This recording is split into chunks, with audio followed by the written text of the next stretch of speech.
இந்த மாரி சிச்சுவேஷன்லாம் நம்ம ஹேண்டில் பண்ணியிருக்க மாட்டோம் லைஃப்ல. ஸோ உடனே வந்துட்டு பயம் வந்துரும். நம்மளுக்கே தெரியாம ஒரு சில பயம் அதெல்லாம் வர ஆரம்பிச்சுரும்.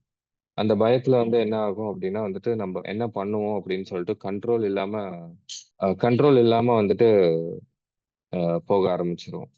ஸோ அந்த கண்ட்ரோல் இல்லாத தருணத்துல என்ன ஆகும் அப்படின்னா, ஒரு ப்ராப்பரான டெசிஷன் எடுக்க மாட்டோம்.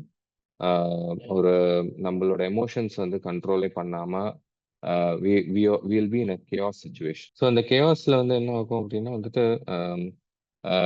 யூ வில் ஃபேஸ் உங்களால கரெக்டான டெசிஷன் எடுத்துக்கவே முடியாது அந்த பயம் தன்மையினால. So we will seek someone else help. So அந்த டைம்ல வந்துட்டு கரெக்டான ஹெல்ப் கிடைக்கல அப்படின்னா இன்னும் வந்து ட்ரெயின் ஆகும். You will not be able to process your emotions.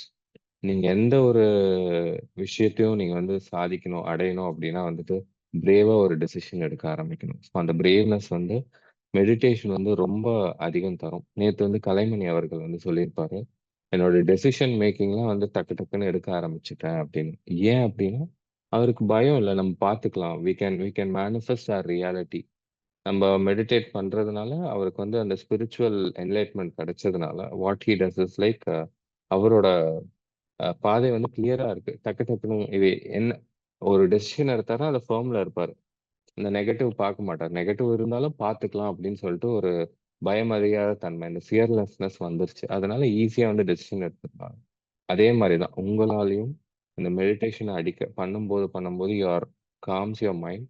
உங்களுக்கு வந்து அந்த பயம் சுத்தமாவே இருக்காது. எந்த விஷயத்திலயும் சரி. என்ன நடந்தாலும் பார்த்துக்கலாம். Even in your death bed, even in your ஏதாவது ஒரு கேஆஸ் சிச்சுவேஷன் இருந்தாலும், ஏதாவது ஒரு ரொம்ப டவுன்ஃபால் ஆனாலும் சரி, எதுக்குமே பயப்படாம, எது இருந்தாலும் பார்த்துக்கலாம் அப்படின்னு சொல்லிட்டு